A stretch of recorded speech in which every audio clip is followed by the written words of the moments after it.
I believe we're now recording, Elise.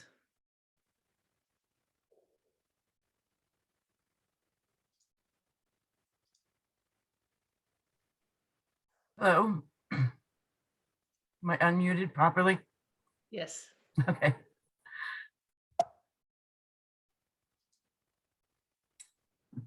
Good evening. Welcome everyone to the Carnegie Museum of the Keweenaw's online presentation by Faith Morrison, Who Gets to Vote? An in-depth look at U.S. voting rights history.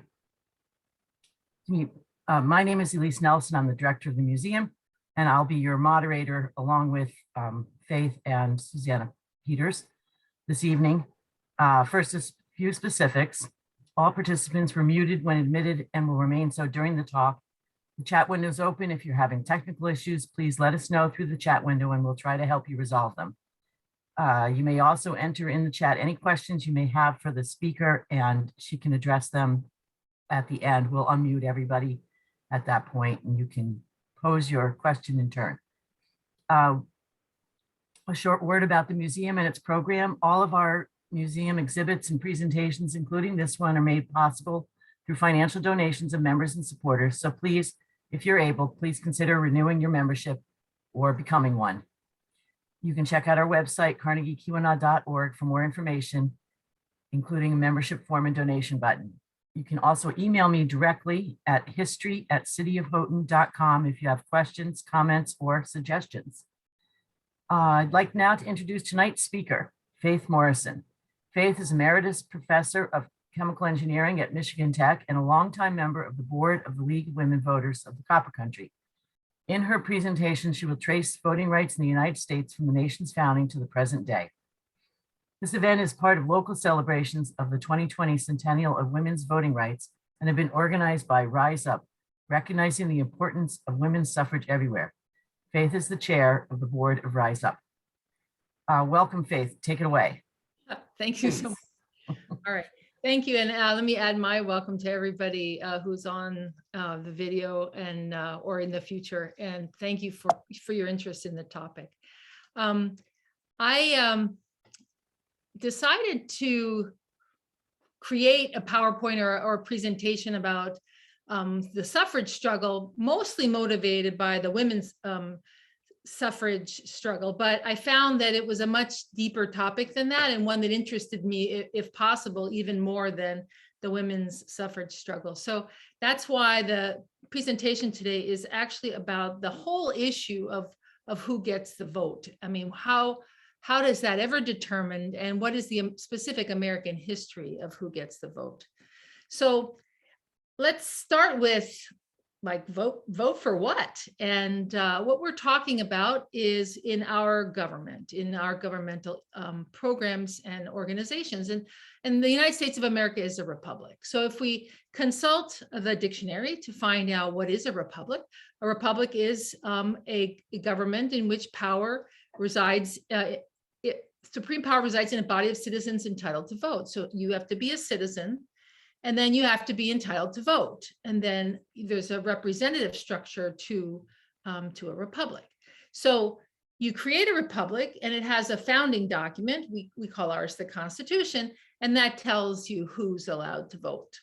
So you have to be a citizen and you have to qualify to vote. You have to be somebody who's allowed to vote. So this issue of being a citizen, okay, so now my PowerPoint is not working properly. Let's try this a little bit again. All right. So the citizens are determined by the government, you know, who the government decides can be a citizen. So that's one of the questions we have to look at. And the other is, and that was first determined for our United States of America in 1790 in the first Naturalization Act. So in the first Naturalization Act of 1790, it said that any alien being a free white person shall resided within the limits and under the jurisdiction of the United States for a term of 2 years, and is a person of good character may be admitted. So there was actually pretty light assertion of somebody being a good character, but there were gatekeepers as who could be a citizen. And most importantly for us here is that you had to be a free white person. So you had to be a citizen, and you have to qualify. So who qualifies? So again, you go back to our founding document and you find in the Supremacy Clause of the Constitution that the Constitution is the supreme law of the land. So that double affirms that we should be looking at the Constitution. And then the 10th Amendment, the States' Rights Amendment, says that anything that's not delegated by the Constitution nor prohibited to the states are reserved to the states.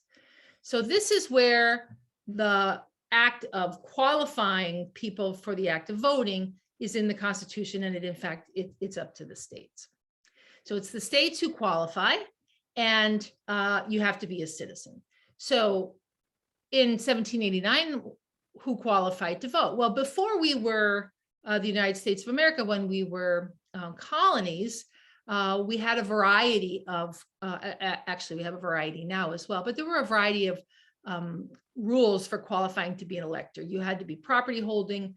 You did have to be white. There was some states that didn't say you had to be white. You had to be an adult. That was defined state by state. You had to be male, and you had to be unbound. So you couldn't be enslaved.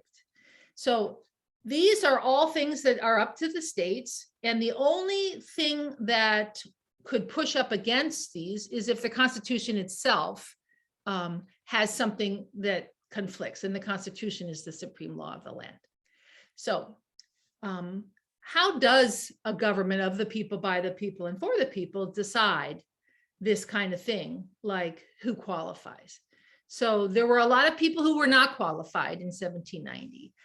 The poor, the unproperty, the enslaved, non-white people, because you had to be white in most cases, women, and young people. So this is the way my talk is this is what my talk is focusing on: who gets to vote. And it's been a 2.5 century voyage to figure out who the United States of America wants to allow to be voting.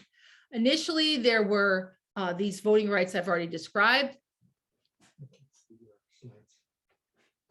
My husband says he can't see our slides, so I'm going to go back and fix that. Let's see, share screen. Let's see.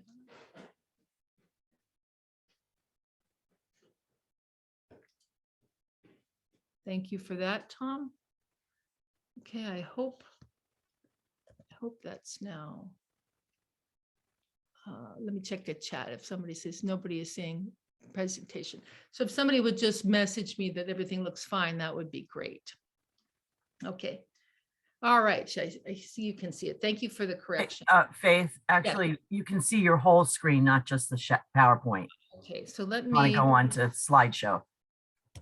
All right. Let me stop share and start over. Sorry. No, it's okay. I thought I had, this is a whole screen, and now when I share it, this is the one I want. Is that the right one, Elise? Yep, that looks good. Thank you. Just going to, make sure I'm in the right place. All right. So going back to my outline, which is that I want to briefly go through somehow 2.5 centuries of change within our actions of both the amendments to the Constitution and the courts that have changed who gets the right to vote. So these have been very difficult and arduous processes, and it's taken a long time. So it's broken up into 3 parts. First, a quick background, and then how did voting rights expand? So property rights issues, race, ethnicity, sex, and age all have been changed in the rights for those who have the right to vote. And then I'll do a little summary of our current status. All right, so here's the background. My screen is freezing. All right, here we go. All right, so voting rights. When I prepared this talk, I'm very much aware that I'm a 21st century person, and I have a different mindset about, like, my opinion, let's say, of who do I think has the right to vote. But When our Constitution was established, it was a completely different mindset. But in addition, the most recent history was also a very different mindset. So in the colonial era, most of Europe was ruled by monarchies. And so the idea of a monarchy is very different from something like a republic, where you have the inherent rights of the people who are being represented. So they didn't have those rights. So we have to remember that that was the case. Those times, the late colonial times, the 1700s, 1800s, et cetera, were also times of big economic and social changes. So in economics, slavery was an enormous, dominant piece of the economy of the world in those times. There were enormous fortunes being made from enslaving people from different parts of Europe and later from Africa during this time. So that was a very different time than ours. We were also thinking differently about religion, about the idea of hereditary value, meaning a monarchy passing from father to son or father to daughter. And those things were being seasoned out and thought about a little bit differently. And then we were learning more about science. So Newton and Pasteur and Darwin, these kinds of empirical subjects where we observe, were changing the way that we formulated how we should do things. And these all came into founding our republic. So when we were, for instance, the 13 colonies, and we were asking ourselves, who gets the right to the vote, it really varied quite a bit. So this list shows in all the states, initially there was some property requirement in order to be a voter. And there were women and Black people who were voting in some of these states, because when they wrote the rules, they just said you had to be a person of a certain standing, usually measured by the property that you owned. And so when you have that standing, there's something that's meant by that standing. And that is that there's a certain gravitas, a certain investment in society that somebody has who is a property owner. So citizens who had an economic stake in society were believed to be trusted to vote wisely. Somebody who couldn't manage to be a property owner, that was considered evidence that perhaps you didn't have that gravitas, you didn't have that ability. So the initial rules for voting were that you would have a certain amount of property so that you were apparently qualified to vote. Now that was the first thing that went actually in changing. But in addition to being qualified by having some amount of property, they usually excluded enslaved people, Black people in many of the colonies were excluded, women and the young. In fact, once we were the states, there was no more women voting and Black voting. So I'm getting the impression that my slides yes, they're not coming out in order. There we go, I missed one. So by 1840, more than 90% of adult white men had the right to vote. So between 1790 and 1840, there was this gradual comfort being established in the various states that you wouldn't need to be a property owner to actually have a right to vote, or perhaps it was even more practical than that. Maybe as people decided they wanted people to vote their way, they changed their mind about who should be allowed to vote. By 1846, those property provisions were not relevant anymore. So here's an update to voting rights in the United States. The poor or the unpropertied were no longer disqualified for voting, but we still have these other categories that I mentioned that were still part of deciding whether somebody had that stake in society that would allow them to be a voter. So let's move on to this issue of slavery. So slavery is a very contentious issue, even in our modern times here. We're arguing quite loudly in this country about how to talk about slavery. And people will sometimes assert that slavery is somehow not so surprising, at least in our past. But slavery existed for a purpose, which was that it was making a good number of people quite wealthy. Many kings were making more money, raising more money from slavery, from their investments in slavery, than they were from taxes on people that were supporting their kingdoms. So when I looked into this topic, and I'm not going to be able to go in as much depth as I did in my research, these are the kind of questions I asked. Why was there ever slavery? Was it controversial? Did everybody just agree that it was fine? What did it have to do with Blackness, since we do associate slavery, enslavement with being Black in this country? And then how did it change? We often say that slavery, that Lincoln's freed the slaves, but there were actions by the enslaved themselves that brought them out of slavery and to the right to vote. And was the end of slavery really the end of anti-Black racism in our country? So I have just a quick summary of my answers to this, and I'd be happy to talk to people about some of the evidence that this is true, but this is sufficient for me to frame the topic of today. Why was there ever slavery? The answer was it was extremely profitable. It was so profitable that in several of the states at this time of the Civil War, there were more Black people than white people in those states. Was it controversial? Yes, it was. There was a lot of writing going back to this idea of just past the Enlightenment about whether it was moral to enslave people. And also in Christianity, was it appropriate with Christianity? Could you treat a human soul in this way? And that was absolutely controversial. And it led to a lot of different writings to try to justify this.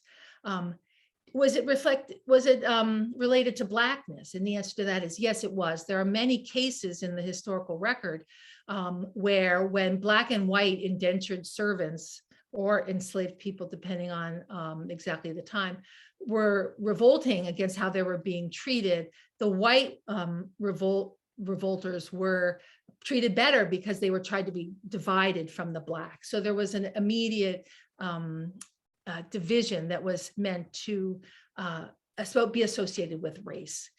How did this come to an end?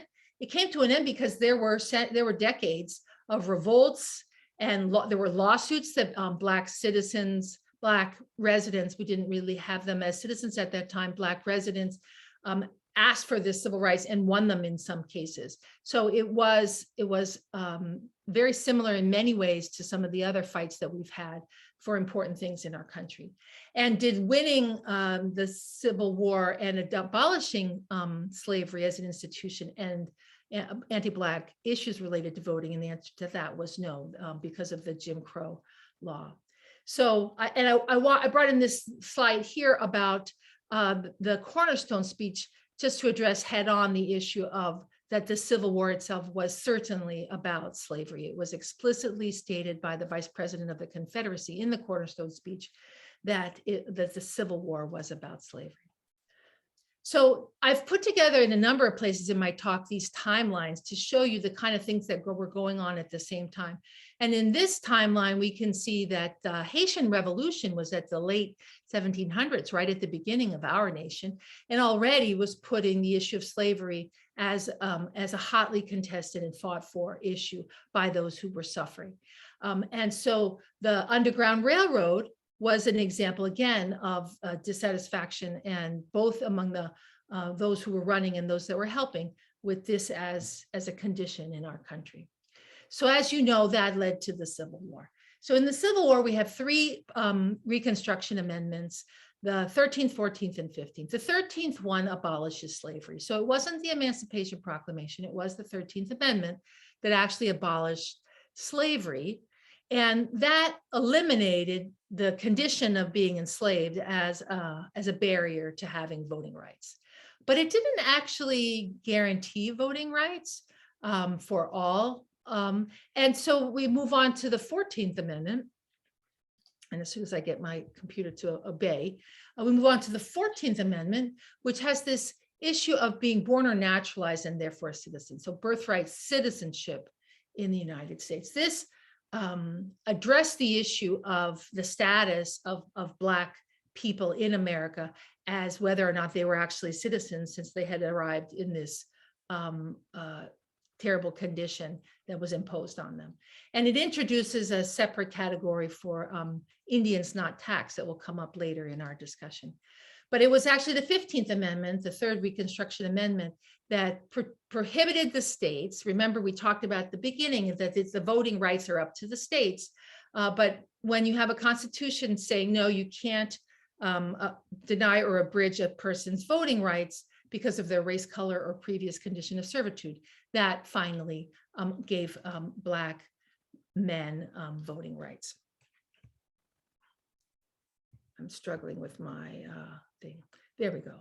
So updating my list of conditions that are that voting limitations on voting rights.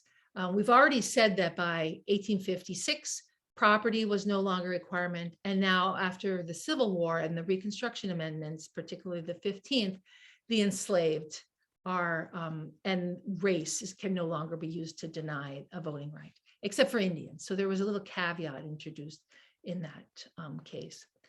Now, to tell this story, I have to kind of go back and forth a little bit. And this is going to be one of those times where I go a little bit forward and say that when you say that because of the 15th Amendment, Black people in America had the right to vote, they certainly did not, based on how they were treated through Jim Crow laws, Black codes, various grandfather clauses, and terrorism in the form of lynching and other terroristic acts perpetrated on Black people in America. So that's the date of 1870 for the 15th Amendment is not really an honest assessment of when Black men were able to exercise their right to vote. So that had to wait until 1965, which we're going to catch up to a couple of times in this story that I'm telling. So going back to my tally here, no longer allowed to take race into account, except if they're Indians, and in a matter of how things actually worked. If you were Black, you were subject to Jim Crow voter suppression, so you really didn't have the right to vote. So, but in addition, and perhaps not so widely known, it wasn't just a country of Black and white in 1870. There were people from a wide variety of places around the world, and we had legislation that was, and court cases that were denying the right to vote to people who were neither Black nor white. The Chinese Exclusion Act of 1882 limited who could immigrate. And if you were Chinese, you could not. You could come and work, but you could not immigrate. And in the case of Wong Kim Ark, US versus Wong Kim Ark in 1898, somebody who had birthright, should have had birthright citizenship, born in San Francisco, was declared to have been a subject of the Chinese emperor and therefore doesn't deserve birthright citizenship in the United States. So this practice of parsing out people by their ethnicities was widespread. We can say certainly notable in the post-Civil War period, all the way up through 1924, until we eliminate, after 1924. 1924, we still had racial quotas dealing with people from yet another part of the country, from East India and other places. So our racist ideas about who can be an American were enshrined in our laws and very much actually did not extend voting rights to all people, even though that does seem to be what something like the 15th Amendment says we can do. So going back again to my update, although we have a prohibition against considering race for voting, we have exceptions for Indians not taxed, anybody that people get away with voter suppression about, and if you're a non-white immigrant or if you're non-white native born, you can't really guarantee that the courts or the officers of the law are going to permit you to stay and exercise your citizens' rights. So this is just really awful. This condition where people are not being allowed to exercise what should be their rights. And it would require quite a bit of additional change in our system before that would be the case. So the fixing of these issues, Wong Kim Ark did win his case, but for it to really be fixed would have to wait until 1965. But I'm going to go back a little bit and pick up the women's story, and then we'll meet again at 1965. So what about women? We haven't mentioned a word about women, and I've talked about, I am part of Rise Up, and this talk is sponsored also by Rise Up. Well, we've actually got the right framing already based on what we've already talked about to talk about the women's question. Just as much as I asked why were Black Americans thought about the way they were, and the answer was related to slavery, we should ask that question about why were women ever left out of voting? I mean, why didn't they allow us to do it in the first place? There was a women voting in Virginia in the 1600s. So what happened? You know, why weren't women allowed to vote? How did it happen that women got the right for themselves, the right to vote? And then similar to the question I asked about racism, did eliminating race as a factor for voting rights eliminate racism in America? I'm going to ask that question about women. You know, does allowing women to have the right to vote in the Constitution, does that get rid of sexism? And I found when I looked at this subject that it was the subjects were very parallel. That when writing about women and who should vote, it goes back to that statement I made at the beginning that you're looking for people who are trusted to be able to vote wisely. And that was the justification for having property rights and people with a certain gravitas. And the plain fact of it all is that women were not trusted to vote wisely. Women were considered and written about as childlike and incapable of independent thought. So these are very repugnant characterizations, but it really comes down to coming out of that era of monarchies and of a certain kind of view of the powers of God and man, et cetera. And women were categorized in this way, in this very self-serving way, the same way that people who were enslaved were characterized in a very self-serving way, so that people could feel better about taking advantage of these groups of people. So here are my questions at the top of the page here. You know, I asked the question about slavery, was it controversial? Was anybody against it? The answer was yes. And I asked that again for gender. Was it controversial? Was anybody against it? And the answer was yes, it was quite controversial. In fact, there was a lot of careful framing that was done to have God on your side in stating that women really weren't meant to do something like have the rights of citizens, and that the family would decay if women had the right to vote. And these attitudes about women were also the case in keeping women from having rights over their own property. And this English common law practice is called coverture. And this coverture really meant that married women had no rights over property in her own name. She couldn't sue or be sued, make contracts, obtain an education. So sometimes we ask the questions about the women's colleges that were established in the late 1800s. Well, before that time period, it was asserted, you know, that women didn't need an education, and you couldn't get an education if you were a married woman unless your husband agreed. If you were in money, you couldn't retain your wages. You couldn't have the custody of your children. So if you left a marriage, you certainly would not be taking the children with you. And even as repugnant as not having the right to refuse sex if desired by your husband. So these laws of coverture were also in the air in the issue of whether women would have civil rights. And how did women make this change? And this was a very long process. I'm going to call it 72 years, but really it was undoubtedly even longer than that in a less formal sense. So again, because of time, we can't go through all the little pieces that I've put together here as evidence, but there was a a growth in women demanding the right to speak, the right to have meetings, the right to write and be published so that their ideas could be shared. And on this slide, there's a number of names I greatly admire: Sarah and Angelina Grimke, Sojourner Truth, Harriet Tubman, and others who were early people fighting for women's rights.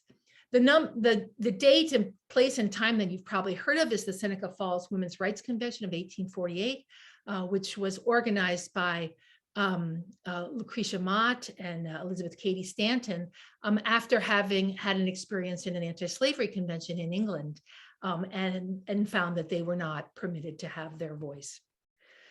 So that certainly wasn't enough to suddenly get women the vote. They had to keep meeting and organizing. Black women were meeting and organizing, making organizations, nationwide organizations, fighting over slavery and whether or not, which order should voting rights be granted. Should Black men get them first or women? That caused a schism in the women's rights movement. There was the Women's Christian Temperance Union, which was a white dominated group, and there were other groups that were more Black dominated, all working in sometimes together and sometimes separately to try to move the emotional status of the voters, who were all men, to change, to allow women to vote, to change their attitude about this gravitas and women's role in civil structures. It took a long time. I have 3 slides of various things. Women started working, so that coverture issue chipped away at women's, were able to get some rights to their own wages. Women were able to get some rights state by state for different aspects of their property. They became, it was simultaneous with the Industrial Revolution, so they became workers, and their value in the workforce also changed minds as well. And gradually, state by state, especially in the states in the West, where there were few people, there were some minds changed sufficiently that state by state, women were obtaining the right to vote. But ultimately, it actually had to get a lot angrier than all this. It had to come down to picketing, to hunger strikes, to defying a World War I president, Woodrow Wilson, to making those in power recognize that this was simply unacceptable, that half of humanity is not going to be included in civil rights. So it was a long slog of changing minds, and in parallel to the earlier paths that I mentioned, both the post-Civil War path of Jim Crow for Black men and litigation for non-white citizens born in the United States or immigrants, and now in parallel, women fighting for their rights to vote. And it took, at least dated from that Seneca Falls gathering, 72 years until the 19th Amendment of the Constitution was passed. No signatories at Seneca Falls lived to vote under the 19th Amendment. No leader working for the final passage had been born when it started. So it was really a long process. Did sexism end when women got the vote in 1920? Maybe you'll agree with me that no, they haven't. In the case of Black women, because Jim Crow wasn't properly addressed until 1964 and 1965, they certainly did not have their right to vote. And we have the Equal Rights Amendment that, although it was written around the time of the suffrage change, it has still not been ratified. And we have Equal Pay Act of 1963, followed by another Fair Pay Act in 2009. These are very modern dates telling us that women being treated differently in our economy and our civic structures is not yet a solved problem. And in fact, in the League of Women Voters, along with the American Association for University Women and many other groups, we mark Equal Pay Day to try to keep awareness high that on average, women don't make the same amount as men. Certainly because they make some different choices in what they want to, how they want to earn their money, but also when they do earn their money the same way, the same degrees, the same positions, they still fail to make the same amount. I have a little pause here for to introduce you to some of the women who fought for women's rights. Jarena Lee was a very early voice for the right of women to have a voice in 1819, speaking in public in church, in the African Methodist Episcopal Church. And the Grimke sisters, wonderful books about them, who also had to go through this process of becoming comfortable speaking so that they could claim their civil rights. Women speaking in public was something that was widely heckled and mocked. And in fact, in the Seneca Falls meeting, the Seneca Falls Convention had what they called sentiments that were adopted by the group. And all the sentiments were adopted unanimously except for the claim to suffrage, which passed by one vote, sometimes counted as Frederick Douglass's vote. He was a participant in the Seneca Falls Convention. It passed by one vote because it was considered laughable and that they would not be considered taken seriously if they asked for something as ludicrous as the right to vote in 1848. So let me show you another one of my timelines. So you see in the middle of this timeline is the Civil War, which had a big change in race. But these Married Women's Property Acts, various fixes to various parts of that coverture problem were fixed from 1839 to 1890. So it was over a very long period of time as women's educational institutions started being founded.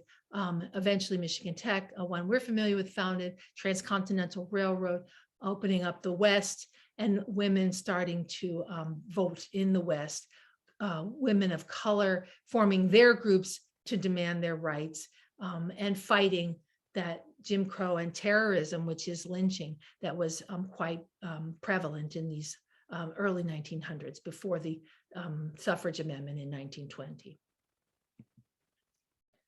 So finally, we did obtain the right to vote for ourselves, women, and it's a very simple amendment, and it became official on August 26, 1920, and it is celebrated in the United States as Women's Equality Day, and I hope you'll mark that calendar and note it every year to say that it took us until that time to decide this important right for women in this country. So going back to my summary sheet, you'll remember I said there were some parallel paths here. We left the issue of non-white people with a lot of caveats related to Jim Crow terrorism and this special category of Indians not taxed. And we've brought up to 1920 when women, and especially white women, were able to exercise the right to vote, but Black women, because of these same restrictions and illegal voter suppression tactics, were not able to vote.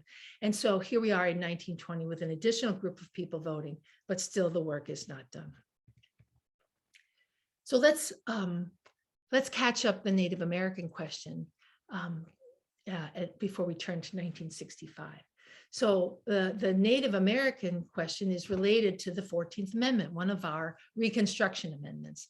And it said all persons born and naturalized in the US and subject to the jurisdiction thereof are citizens of the United States. Indians not taxed is a phrase that refers to tribal sovereignty issues. And they were using that as a reason to say, well, they're not really part of our civic structure. And so therefore they don't have citizenship and they don't have the right to vote. So they were denied the right to vote in the Western states where there were far more Native Americans, but everywhere in the country. It was asserted that their tribal ties made them not US citizens or non-residents of the particular state. And remember, the states decide. Although they were born in this country, that would also be another pathway, it would seem. They were explicitly excluded, Indians not taxed. And then there was also this racist attitude that women endured and Black people endured and people of color endured, that there is something lesser and childlike and not hefty, not serious, can't be trusted to make good civic decisions. And this was, for the case of Indians non-taxed, this was expressed as guardianship. Native Americans were also subject to voter suppression in the form of literacy requirements, all of this to keep them from voting. So going back, we see that in all these cases, this issue of being trusted to vote wisely, which goes back to conceiving of a republic, was a very serious thing to trip over in our republic, because we had such racist and demeaning attitudes towards so many people in this country. So how did this ever get addressed? Well, in 1924, Congress passed the Citizenship Act, which fixed the part about whether Native Americans are citizens. The rest was fought in the courts. So there are a number of cases summarized on this slide in various states, state by state, right up until years that many of us were alive in. 1962 was the year I was born. That state by state, various states were still denying Native Americans the right to vote. It wasn't until this famous date of 1965 when it became really quite clear that these kinds of issues that are standing in the way of proper suffrage rights were addressed.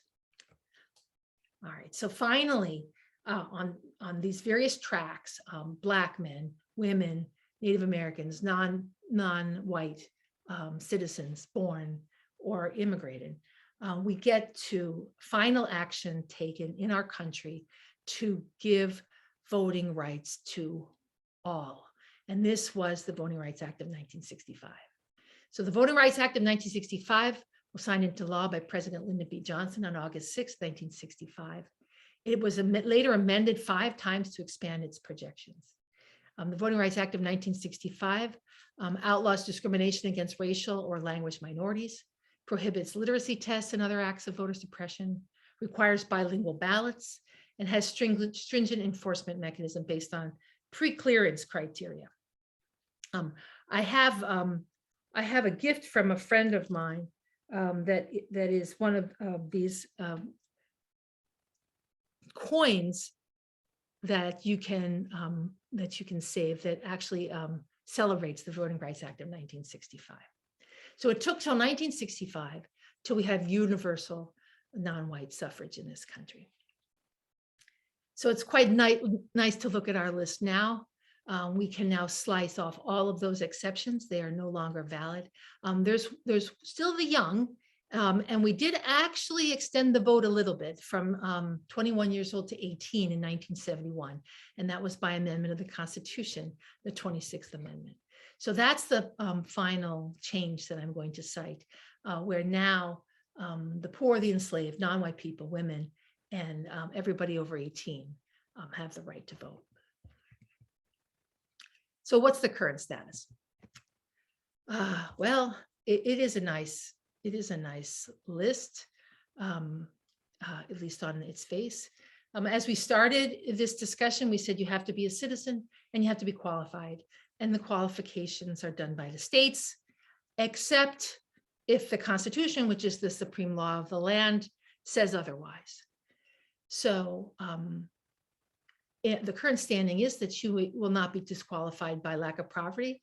There are no states that require property for you to vote. You cannot be disqualified by your race, color, or previous condition of servitude by the 14th Amendment. You cannot be disqualified by your sex. That's the 19th Amendment. You cannot be required to pay a poll tax. That's the 24th Amendment that I didn't talk about, but it's pretty straightforward. And if you're over 18, your age cannot be an issue. And if you're a tribal member and a citizen of a separate nation, of a tribal sort of America, that has also been addressed in the Indian Citizenship Act. Now, that sounds very complete, but there still are a lot of things that you can be disqualified for. So you can be disqualified by a felony conviction. You can be declared mentally incompetent. You can be declared not to be a valid resident of the state in which you reside. Those rules are up to the states. If in Vermont, in Alabama and Florida, if you refuse to take a constitutional oath, you can be disqualified. In Vermont, they have a voter's oath.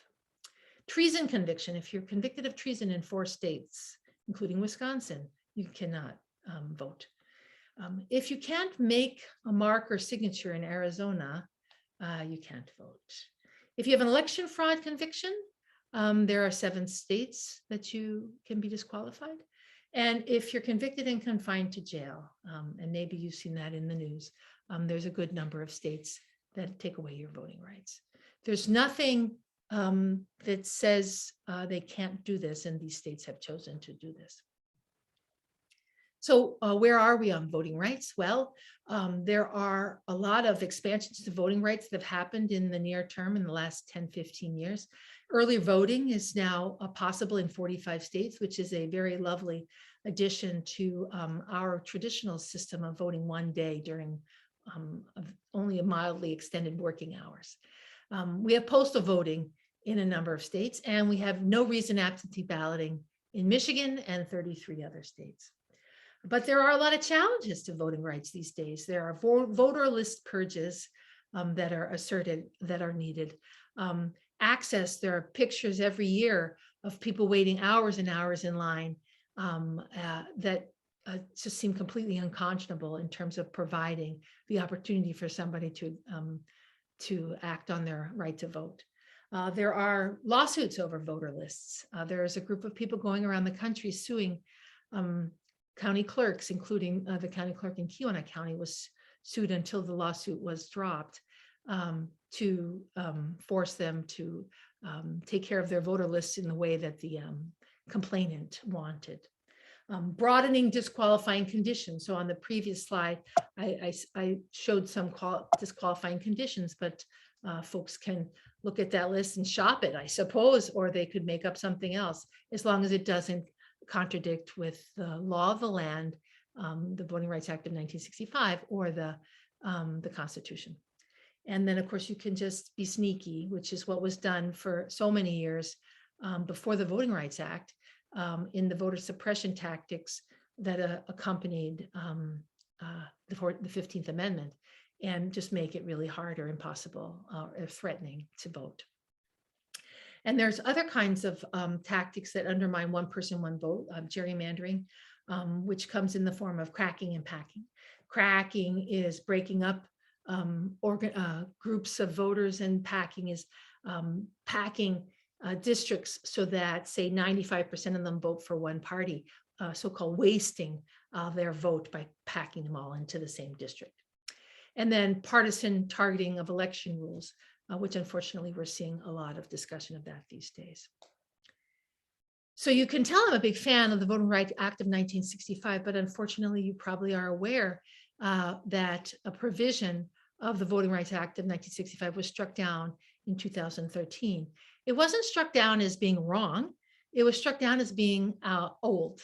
So because it is a legislation from 1965, and it described the state of voter suppression in 1965, by a 5-4 majority, the Supreme Court found that likely things had changed in 40 years, and that Congress needs to reauthorize that Voting Rights Act. So the formula used to force the pre-clearance enforcement parts of the Voting Rights Act of 1965 is what's in constant discussion now in our Congress, and unfortunately it doesn't appear to be moving forward. So since the Shelby case, especially after the 2020 election, new restrictive voting laws have spread across the country. In 19 states, they've passed 34 laws, as shown on the map here, trying to change voting rights in this country. These are not particularly motivated by, in my opinion, I suppose I would have to say, not particularly motivated by trying to uphold sort of foundational principles of who gets to vote. As you can tell from my presentation, the foundational principles we've already repudiated quite strongly, the narrow listing of who got the right to vote.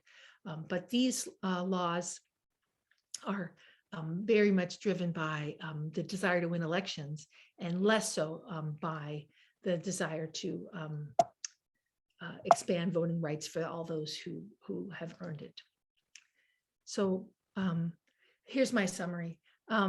This talk that I gave you today went all the way back to the beginning. And in the beginning, right after we established this nation, we only gave the right to vote to free white men of property. That is not the very small group of people. That would be like giving, Bill Gates and Mark Zuckerberg and 1,000 or more of their friends the right to vote, not for the rest of us. It has never been an easy path to change these rules. It has always taken decades. Even getting rid of those property requirements took 4 decades, six decades. 1790 to 1856 took 6 decades. So they have always been hard fought, and it's always been hard. It was hard for women. It was hard for Black men. It was hard for non-white people, and it's going to be hard for us now to preserve these rights, so that we can really see who are the weighty contributing members of our society that we want to be running as our electors, which include all of these groups that fought so hard for these rights over the years. So I am a member of the board of the League of Women Voters of the Copper Country. The League of Women Voters itself is an outgrowth of one of those groups that fought for women's suffrage in the late 1800s. After they won the right to vote, they converted into an organization that promotes voting and tries to empower voters and make democracy work. And it's open to all people of all genders and most ages. I forget the low age, but we invite you to join. And then the Rise Up group, look for us this year. The pandemic didn't allow us to celebrate the anniversary 100 years of women's suffrage in America the way we wanted to, but we're just going to ignore the dates and celebrate anyway. So keep your eyes on the newspapers and all, and on the sunflowers, so that we can celebrate not just women's suffrage, but also the successful voting right battles of the past, and maybe gird ourselves for the fights to come. Thank you. Thanks, Faith. That was terrific. Thank you. I don't see any questions in the chat. So maybe can you enable people to unmute themselves possibly? And Yeah, if anyone has any questions? sure. Done. Okay. I have a question. Can you tell me who you are speaking? This is Jack Jobst, Faith. Yes, hi, Jack.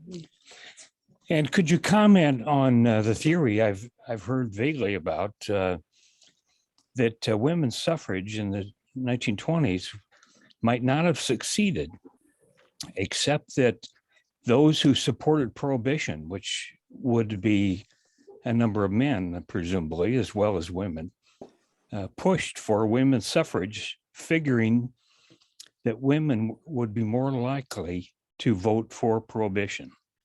Could you comment on that? No, that was absolutely in the air. Probably the most exciting women's suffrage book. I forget the title, but it has the description of that last bit of passing state legislature by state legislature. The last state legislature that put us over the top was Tennessee, and it was the liquor interests versus the other side. And the liquor interests were actually anti-suffrage at that time, but it was a matter of calling, predicting.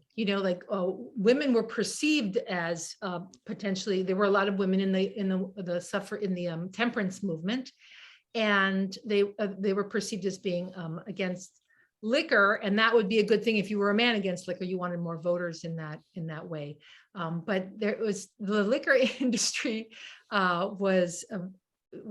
there were rooms in the hotels near the legislature in Tennessee that were put up there. These are like these suites that we have now, these lobbying suites, and it was prohibition, and the liquor was flowing, and they were trying to just get the votes. They were counting their votes and trying to get their side to win.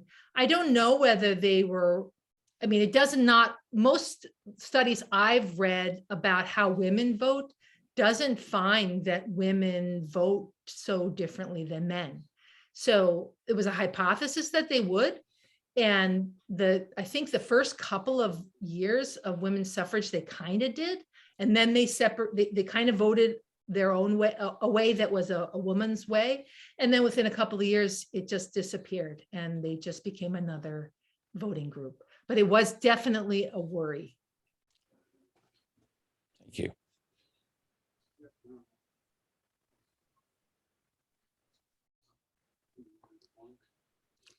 If somebody's speaking, I can just barely hear you.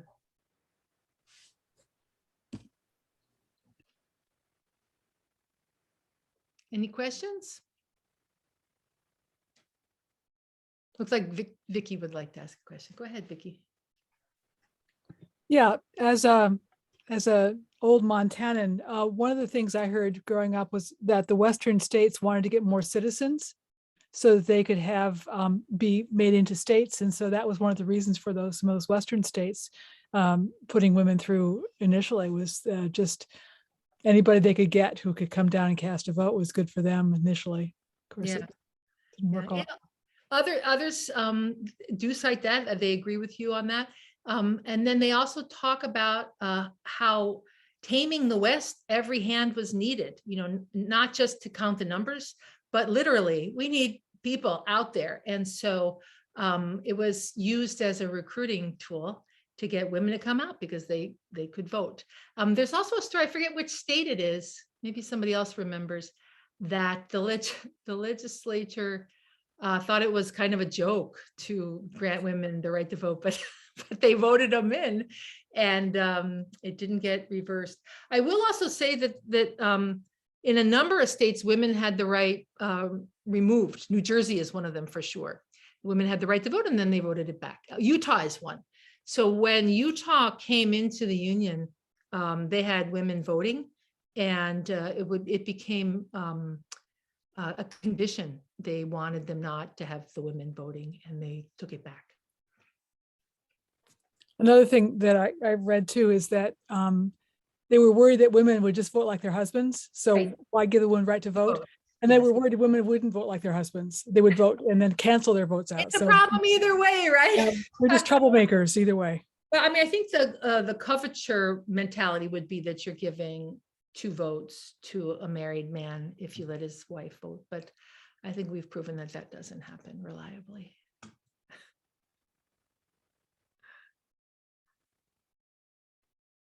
I see a question in the chat from Candy Peterson. Have there been measurable trends in the percentage of actual voters versus registered eligible voters? Okay, I don't know that off the top of my head, but there is a list in Wikipedia for sure of the voter turnout.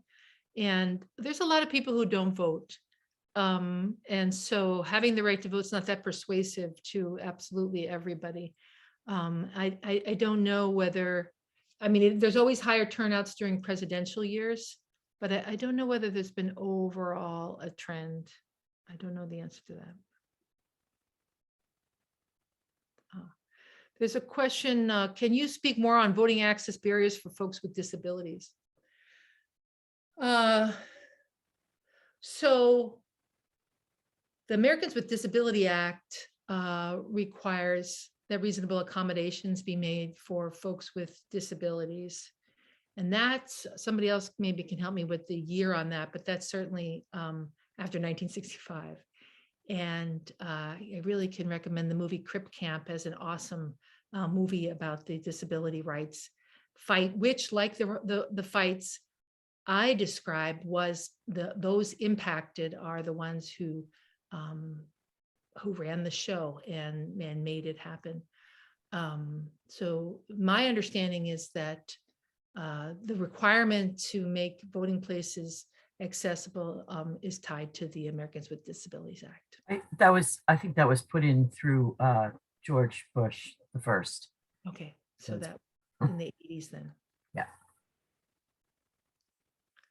Yeah. Christine writes, women who emigrated to the copper country from Finland lost the right to vote that they had enjoyed. And that's true. The United States was not anything like the first.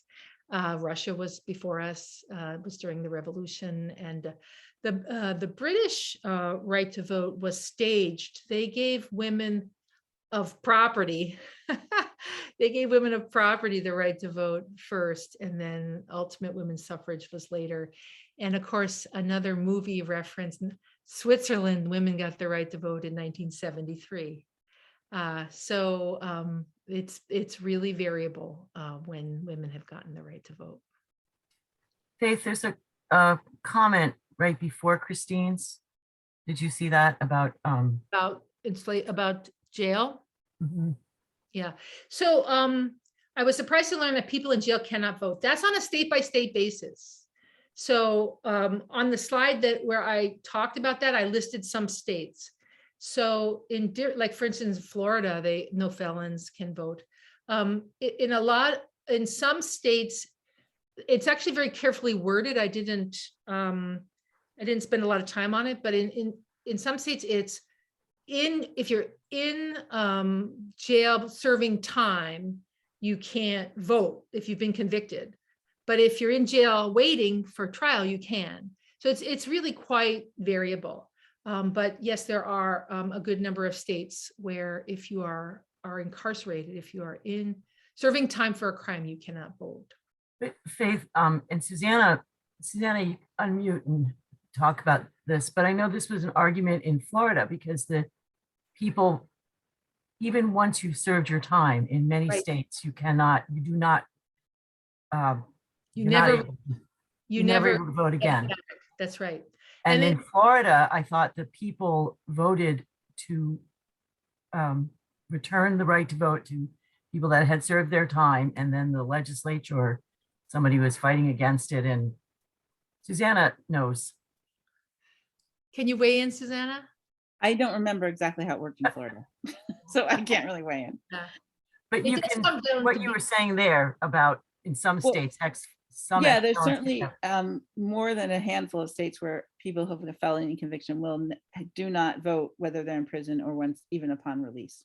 You know what's interesting about this whole topic is a number of these voting change laws that are being considered right now are things like making it a felony to violate any voting law.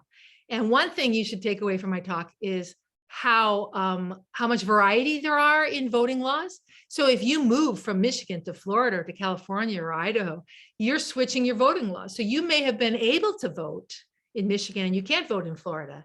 And it might not occur to you that that's the case, because somehow in the United States, and I feel this way myself, I sort of vaguely had the idea that all states are created equal, but it's absolutely not the case that the laws are the same. I And- just yeah, looked it up because you asked, and it does say 11 states you can never vote even after a felony conviction.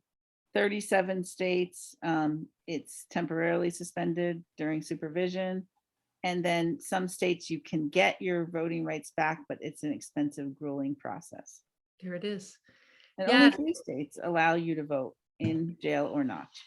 And here's the other thing about that rule. You hear that rule and you think felony, oh, they mean murder or bank robbery, something really important. But there's all kinds of crazy things that are felonies that are not as big as bank robbery and murder. Resisting arrest is a felony, as is fleeing an officer. As Really? you know, a lot of things are felonies that young people do, maybe mistakenly, certainly, but they can follow them the rest of their lives in terms of being disenfranchised. Because they can never vote again. Yeah. There's a couple of comments here too, Faith. Yeah. Uh, Which one are you picking? from Helen Probst Yeah. and Yeah. So Helen Probst, these felon laws are also anti-Black, given the conviction rates we see in the United States. And that's correct. And also disproportionate conviction rates that are shown through the data. So that's true. I you see see Bill Bill's saying comment about Wyoming. Wyoming maintained the women's right to vote when they became a state, not without the women, was the slogan. That's true. Prior to that, Mike Blanco asked the question, what standards are in place among the states to ensure that the various secretaries of state certify votes in a manner that maintains high standards of honesty and transparency? That is a current topic. I think the answer to that is there are no standards in place, so it is up to the states, the voting laws, except what's written in federal legislation or the Constitution. So if it can be interpreted and with upheld as a constitutional violation, it's a violation. And if it violates the Voting Rights Act, but unfortunately, the Voting Rights Act of 1965 has lost its enforcement clause. And until we reauthorize it with an appropriate enforcement clause, we can't do the kind of pre-clearance that used to be the main tool for preventing shenanigans at the state level that is related to racially motivated shenanigans. So unfortunately, I don't know that there's any other. I think isn't the something that there's a bipartisan group right now working on a voting rights law or some version of it that specifically addresses the certification issue that came up with on January 6th. I do know, I don't know that much about that, but I do know that the issue of the vice president's role in certifying that election is absolutely before our current Congress. There is a bipartisan group that wants to deal with that piece for sure. And there may be other things in that law as well. That's a good one for me to look up.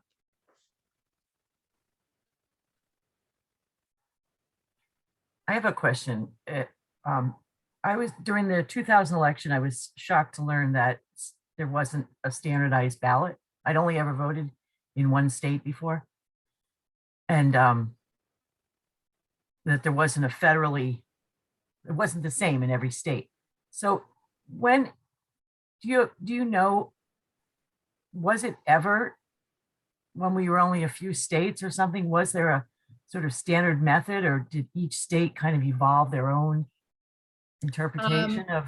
I believe each state has always gone their own way. In fact, I remember seeing discussions about the order in which the candidates appear on the ballot varying from place to place. And of course, the famous butterfly ballots from the 2004 election. And the states have always gone their own way. And this is, it's a very serious issue because we've sort of moved into this electronic era, and we've brought a lot of problems with us into the idea of electronic voting, and whether or not we trust machines that don't have backup paper, although there are some machines that do have backup paper. So, but I think it's always been entirely up to the states. And it used to be a very boring job to be in charge of the voter procedures, but it certainly isn't boring anymore.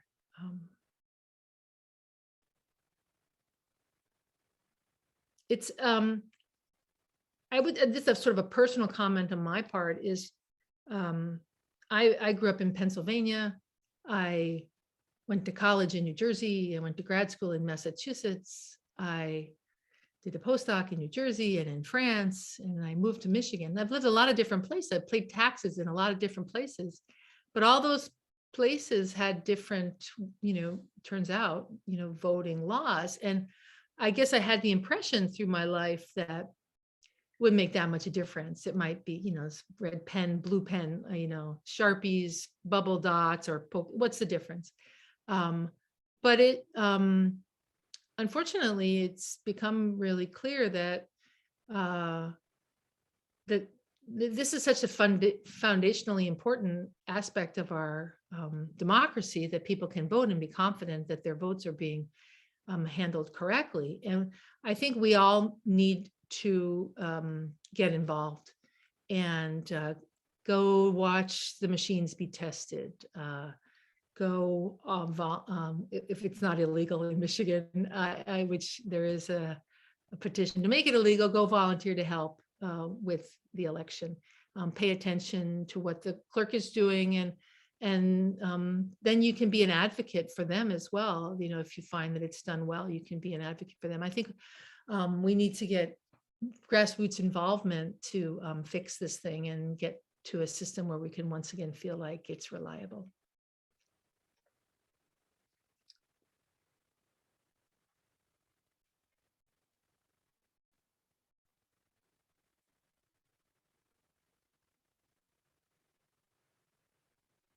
I'm looking to see if I missed anything that I can comment on.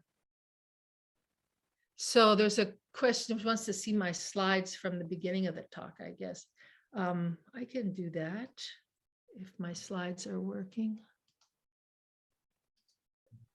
So, Okay. here- yes, For the recording, I think if it was recording your screen and your slides were not available on the screen, mhm, if you send me the presentation along with the audio, I can, or along with the recording, I can add those into it.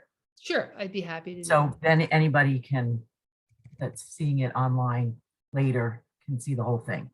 right.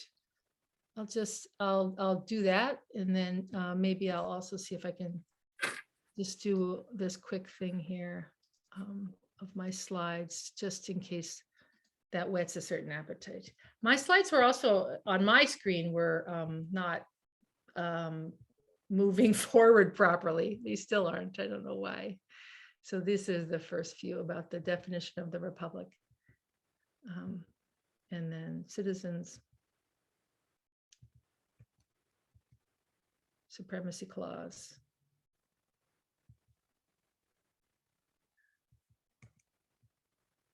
I think we got to about here. Yeah, this is where we were when we stopped. But I'll send the slides and we can find a way to sync up and post them.